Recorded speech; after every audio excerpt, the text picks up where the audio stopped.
விலகாத பிரியாத சமூகமே, அதுதானே நிரந்தர சுதந்திரமே. வேறொன்றும் வேண்டாம், நீர் போதுமே. கர்த்தருடைய பரிசுத்த நாமம் மகிமைப்படுவதாக. இதனால் இந்த காலவேளையிலே கர்த்தர் நம்மை அவர்கள் பலப்படுத்தும்படியே நமக்கு தருகிற வார்த்தை 1 பேதுரு 4 அதிகாரம் 8 வசனம். எல்லாவற்றிற்கும் மேலாக ஒருவரில் ஒருவர் ஊக்கமான அன்புள்ளவர்களாயிருங்கள், அன்பு திரளான பாவங்களை மூடும். கர்த்தருடைய பரிசுத்த நாமம் மகிமைப்படுவதாக. இந்த வசனத்தை கொண்டுதான் தேவன் தேவசனங்களாகிய நம்மை இன்று அவர்கள் பலப்படுத்துகிறார். இந்த வசனத்திற்கு அநேக ஆவிக்குரிய அர்த்தங்கள் இருந்தாலும் இன்று கர்த்தர் பிரதானமாய் காண்பித்தருகிற ஒரு சத்தியம்தான், எல்லாவற்றிற்கும் மேலாக ஒருவரில் ஒருவர் ஊக்கமான அன்புள்ளவர்களாயிருங்கள். கர்த்தர் சொல்லுகிறார், தேவ ஜனமே, என்னுடைய இரத்தத்தினால் மீட்கப்பட்ட என் பிள்ளைகளே, நீங்கள் எல்லா கிரியைகளையும் செய்வதற்கு முன்பாக, அதுதான் எல்லாவற்றிற்கும் மேலாக, புரியுற மாதிரி சிம்பிளா சொல்லணும்னா, நீங்கள் பிரதானமாய் முக்கியத்துவம் கொடுக்க வேண்டிய ஒரு காரியம், ஒருவரில் ஒருவர் ஊக்கமான அன்புள்ளவர்களாயிருங்கள். ஆண்டவர் சொல்றாரு, நீங்கள் ஒருவரில் ஒருவர் அன்புள்ளவர்களாயிருங்கள் என்று மாத்திரமல்ல, ஊக்கமான அன்புள்ளவர்களாயிருங்கள். இதுதான் கர்த்தர் நம்மிடத்தில் எதிர்பார்க்கிற ஒரு சுபாவம். இந்த கடைசி காலத்தை குறித்து வேதம் சொல்லுகிறது, அன்பு தணிந்து போகும் என்று. ஜனத்திற்கு விரோதமாய் ஜனம், ராஜ்யத்திற்கு விரோதமாய் ராஜ்யம், ஏன் குடும்பத்திற்கு விரோதமாய் அந்த குடும்பத்தில் உள்ள நபர்களே எழும்பி செயல்படுகிற அப்படிப்பட்ட ஒரு பொல்லாத காலம்தான் இந்த கடைசி காலம்.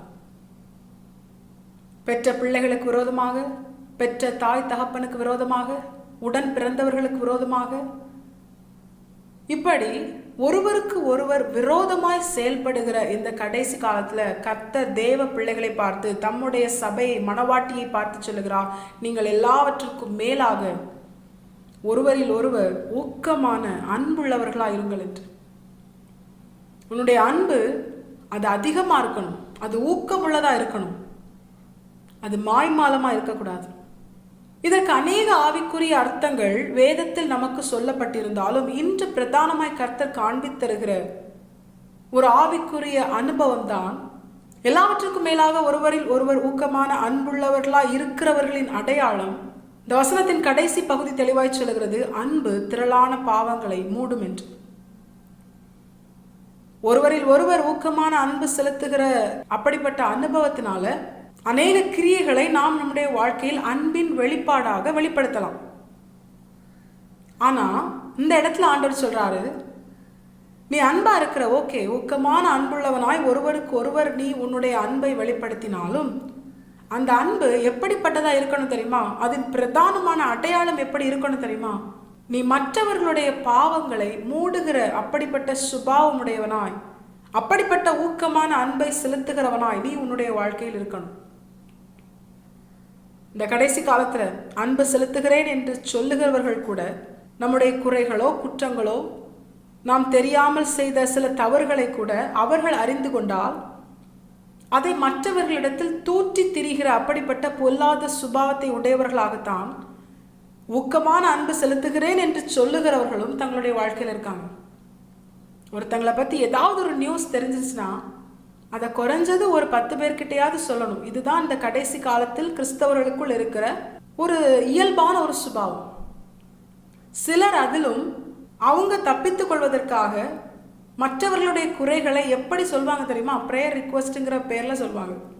ஆண்டவர் சொல்றாரு, உன்னுடைய காரியத்தை குறித்து மற்றவர்களிடத்தில் ஜெபிக்க நீ கேட்கும் பொழுது கூட என்னுடைய சித்தம் இல்லாமல் நீ செய்யக்கூடாது. இதுதான் வேதத்துல பரிசுத்தவான்களின் வாழ்க்கையிலிருந்து கர்த்தர் நமக்கு காண்பித்தருகிற சத்தியம். நமக்கு தேவன் தந்த ஏதோ ஒரு திட்டம், சித்தம், இல்ல கர்த்தர் நம்மை நடத்துகிற பாதை, இவை எல்லாவற்றிற்காகவும் மற்றவர்களிடத்தில் நாம் ஜெபிக்கும்படியாய் கேட்க தேவனிடத்தில் அனுமதி பெற வேண்டியது அவசியம். ஏன்னா நம்ம ஜெபிக்கும்படியாய் சொல்லுகிற நபர் ஆண்டவருக்குள்ளாக இல்லாத ஒரு நபராக இருந்தாரேயானால் அது நிமித்தம் நமக்கு பிரச்சனை தான் அதிகரிக்கும். அப்படி இருக்கும் பொழுது நம்ம காரியத்தை குறித்து மற்றவங்க கிட்ட ஜெபிக்க சொல்லணும்னாலே தேவ சித்தம் இல்லைன்னா அதை செய்யக்கூடாதுன்னா மற்றவங்க காரியத்தை குறித்து இன்னொரு மனுஷனிடத்தில் ஜெபிக்கும்படியாய் சொல்ல நமக்கு யார் அதிகாரம் கொடுத்தா என்று கர்த்தர் சபையை பார்த்து தெளிவாய் கேட்கிறார். அப்படி உண்மையாகவே உனக்கு பாரம் இருந்தா, மற்றவங்க காரியத்தை குறித்து கேட்டு உனக்கு ரொம்ப பாரமா இருந்தா நீ உபவாசம் பண்ணி ஜெபி. அப்படி ஒன்னால ஜெபிக்க முடியலையா, அப்ப நீ சும்மா இரு. நீ என்ன பண்ணாத, அதை தூற்றி தெரிய பிரேயர் ரிக்வஸ்ட் என்கிற பிரேயர்ல மற்ற இடத்துல தெரியப்படுத்தாது. இது ஒரு பொல்லாத சுபாவம். ஏன்னா மனுஷன் முகத்தை பார்ப்பான், ஐயோ இவங்க ரொம்ப நல்லவங்க, அடுத்தவங்களுக்காக ப்ரேயர் பண்ண இவ்வளவு வாஞ்சியா சொல்றாங்க அப்படின்னு சொல்லி மனுஷன் நம்பலாம், மனுஷன் ஏமாறலாம். ஆனால் சகலத்தையும் அறிந்த, இருதயத்தையும் அதனுடைய நினைவுகளையும் அறிந்த கர்த்தர் அவர் ஏமாற மாட்டார். மனுஷன் முகத்தை பார்க்கிறான், கர்த்தரோ இருதயத்தை ஆராய்ந்து அறிகிறவராயிருக்கிறார். தேவ பிள்ளைகளாகிய நாம் இதுல எச்சரிப்போடு இருக்கணும். மற்றவங்களுடைய பெர்மிஷன் இல்லாமல் ஒருவேளை நமக்கு இப்படி பாரமாக இருந்ததுன்னா, யார்கிட்டயா ஜெபிக்க சொல்லணும் அப்படின்னு தோணுச்சுன்னா, அந்த சம்மந்தப்பட்ட நபர்கிட்ட போய் நம்ம கேட்கலாம். உங்கள் காரியத்தை குறித்து நான் இவங்க கிட்ட ப்ரேயர் பண்ண சொல்லலாமா, அது உங்களுக்கு ஓகேயா அப்படின்னு கேட்டால், அவங்க தேவ சமூகத்தில் ஜெபிச்சு கேட்டுட்டு ஓகேன்னு சொன்னால் நம்ம சொல்லலாம். அப்படி இல்லைன்னா நம்ம என்ன பண்ணக்கூடாது, அவங்க பெர்மிஷன் இல்லாமல் அடுத்தவங்க காரியத்தை இன்னொருத்தவங்க கிட்ட ப்ரேயர் பண்ண சொல்கிறதுக்கு நமக்கு எந்த அதிகாரமும் இல்லை. நமக்கு கர்த்தர் தெரியப்படுத்தினாரேயானால் நாம் உத்தரவாதம் எடுத்து ஜெபிக்கணும். இதுதான் கர்த்தர் என்று சபையை பார்த்து எச்சரித்து உணர்த்துகிறான். ஏன்னா இது கடைசி காலம். தேவஜனமாகிய நாம் பிறருடைய பாவங்களை மூடுகிறவர்களா இருக்கணும். அதுதான் இன்று கர்த்தர் காண்பித்தந்த இந்த வசனத்தின் பிரதானமான ஒரு அனுபவம், ஒரு சத்தியம். அந்த அனுபவம் யாருடைய வாழ்க்கையில் இருக்கிறதோ, பிறருடைய தவறு தெரிஞ்சா, பிறருடைய குற்றங்கள், குறைவுகள், அவர்களுடைய இயலாமைகள், பலவீனங்கள், ஆவிக்குரிய பலவீனமோ இல்லை பூமிக்குரிய பலவீனமோ, ஏதோ ஒரு காரியம், பிரச்சனைகள், குடும்பத்தில் உள்ள பிரச்சனைகள் எது நமக்கு தெரிய வந்தாலும் அதை நாம் மூடணும். எப்படின்னா, எப்படி கர்த்தருடைய வஸ்திர தொங்கல் ஆலயத்தை மூடி இருக்கிறதோ அதே போல தேவ ஜனங்களாகிய நாம் மற்றவர்களுடைய குறைகளை, பாவங்களை தேவ சமூகத்தில் கொண்டு போய் அதை அவருடைய சமூகத்தில் அவருக்கு தெரியப்படுத்தினோமே. ஆனால் நம்ம என்ன பண்றோம் தெரியுமா, அவர்களுடைய பாவத்தை மூடி போடுகிறோம். இனி அதை யாரும் அறிந்திராதபடிக்கு கர்த்தர் அதை அவர்கள் வாழ்க்கையிலிருந்து மாற்றும்படியாய் நாம் அதை தேவனுக்கு தெரியப்படுத்தி மற்றவர்களுக்கு மறைக்கும்படியாய் நாம் அதை மூடி போடுகிறோம். ஏன்னா கர்த்தரால் மட்டும்தான் அதை சரி பண்ண முடியும். சரி செய்ய முடிந்தவரிடத்தில் நாம் தெரியப்படுத்தாமல், அந்த பிரச்சனை, சின்ன பிரச்சனையை பெருசாக்குற மற்ற மனுஷர்களிடத்தில் நாம் தெரியப்படுத்தினோமே ஆனால், நாம் மற்றவருடைய பாவத்தை மூடுகிற அப்படிப்பட்ட ஊக்கமான அன்பை செலுத்தாமல் தேவன் வெறுக்கிற, கோள் மூட்டுகிற பொல்லாத சுபாவம் நம்முடைய வாழ்க்கையில் காணப்படுகிறது என்று அர்த்தம். வேதத்தில் கர்த்தர் தெளிவாக எழுதி கொடுத்திருக்கிறார், உன் சகோதரருக்குள்ளே அங்கும் இங்கும் கோள் சொல்லி திரியாயாக. அப்படி செய்யாத, அது பாவம். அது கர்த்தர் அருவருக்கிற ஒரு சுபாவம். என கர்த்தர் எதிர்பார்ப்பது ஒருவரில் ஒருவர் ஊக்கமான அன்புள்ளவர்களாயிருங்கள். அந்த அன்பின் அடையாளம் தான் மற்றவர்களுடைய பாவங்களை மூடுகிற சுபாவம்.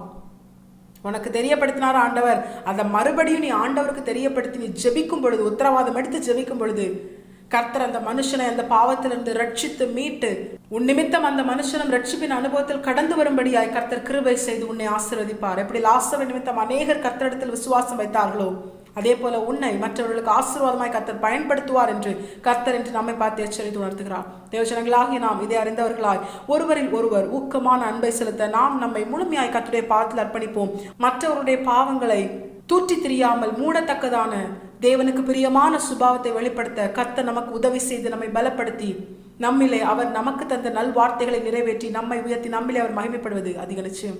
இது தாம் இந்த வசந்தை கிடை அனைவரையும் ஆசிரியத்தோடு நடத்துவாராக. கர்த்தருடைய பரிசுனா மட்டுமே மகிமைப்படுவதாக. மாரநாதா இயேசு வருகிறார். ஆயத்தமாம் பிற ஆயத்தப்படுத்துவோம். ஆமேன். பலன் ஒன்றுமில்லை என்று நான் அறிவேன், அவர் பலனின்றும் குறைய